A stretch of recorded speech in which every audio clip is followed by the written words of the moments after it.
আসসালামু আলাইকুম। চলে আসলাম পদ্মা সেতুর নিচে।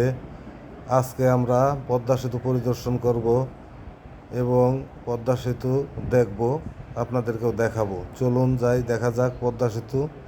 তো আমি আমার বাইক নিয়ে কুমিল্লা থেকে বাড়ির উদ্দেশ্যে মানে ফরিদপুরের উদ্দেশ্যে রওনা করেছিলাম।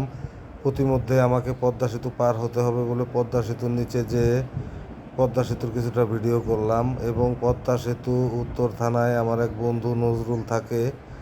তো নজরুলের সাথে দেখা করার জন্য নজরুলকে ফোন দিলাম এবং ফোন দেওয়ার 10 মিনিটের মাথায় নজরুল এসে উপস্থিত হয়ে গেল।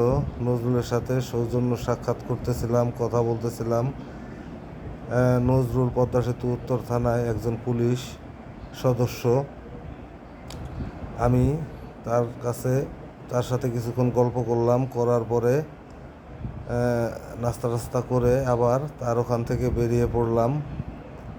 বেরিয়ে এখন আমি পদ্মা সেতু পার হয়ে ওপার যাব। চলুন ভিউয়ার্স, দেখা যাক পদ্মা সেতুর ওপার এবং পদ্মা সেতুর নিচে কেমন ভিউ।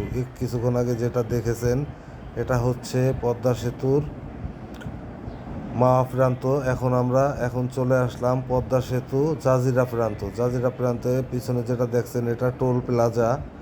তো এখানে আসলাম আমি।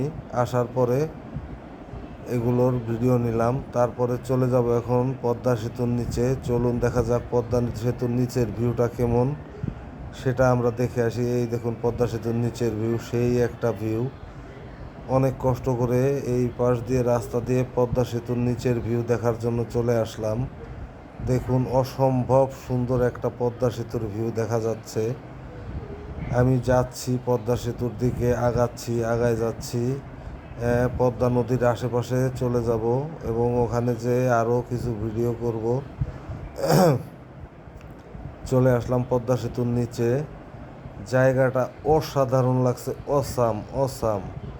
মানে বিকালবেলা হালকা রোদ্রে পরিবেশটা এত সুন্দর লাগছে। দেখুন ভিউয়ার্স, আমার কাছে তো খুবই ভালো লাগছে। আপনাদের কাছে কেমন লেগেছে কমেন্টে অবশ্যই জানাবেন। তারপরে আমি এখান থেকে আগাতে থাকলাম। আমার ইচ্ছা ছিল ওই বড় পিলারটার কাছে যাব। অবশেষে আমি ওই বড় পিলারটার কাছে যাওয়ার জন্য রেডি হচ্ছিলাম, কিন্তু এই দিক দিয়ে কোনো রাস্তা না থাকায় ঘুরে চলে আসলাম পদ্মা সেতুর নিচে।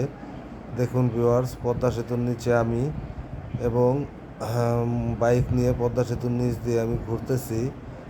এই আমার বাইক এবং সামনে পদ্মা সেতু। দেখুন ভিউয়ার্স, অসাধারণ অসাম একটা লুক। তখন আমার মন চাচ্ছিল ওই বড় পিলারটার কাছে যাওয়ার জন্য এবং অবশেষে আমি সফলও হয়েছি। বড় পিলারটার কাছে অবশেষে আমি চলে গিয়েছিলাম। কিছুক্ষণ পরেই আমি বড় পিলারটার কাছে যাব। এখানে কিছু নৌকা বাঁধা আছে, ওই নৌকাগুলো দিয়ে আপনি ইচ্ছা করলে ভাড়া করে ঘুরে আসতে পারবেন পদ্মা সেতুর নিচ দিয়ে। অনেকেই যায়, কিন্তু অনেক রোদ এবং আমার হাতে সময় না থাকায় আমি ওখানে যেতে পারিনি। আমার মতন আরও অনেক লোকই আসছে দেখার জন্য বাইক নিয়ে। তো অবশেষে দেখুন ভিউয়ার্স, এখানে একটা ব্যারিকেড দেয়া, তো ব্যারিকেড পার হয়ে যাওয়া যায় না, ওইখানে সিকিউরিটি গার্ড আছে। অবশেষে সিকিউরিটি গার্ডের কাছ থেকে আমি অনুমতি নিয়ে চলে আসলাম বড় পিলারটার কাছে। দেখুন বড় পিলারটার কাছ থেকে পদ্মা সেতুটা আরও অনেক অসাম লাগছে এবং ওখানে অনেকগুলো গার্ডরা রয়েছে। আবার ওখান থেকে ফিরে চলে আসলাম একটু ব্যাক পয়েন্টে, একটু দূর থেকে আপনাদেরকে পুরো পদ্মা সেতুর ভিউটা আমি দেখাচ্ছি। অনেক পরিষ্কার পরিচ্ছন্ন এবং এই যে আরও একটা বাইক নিয়ে যাচ্ছে, অনেকেই আসে।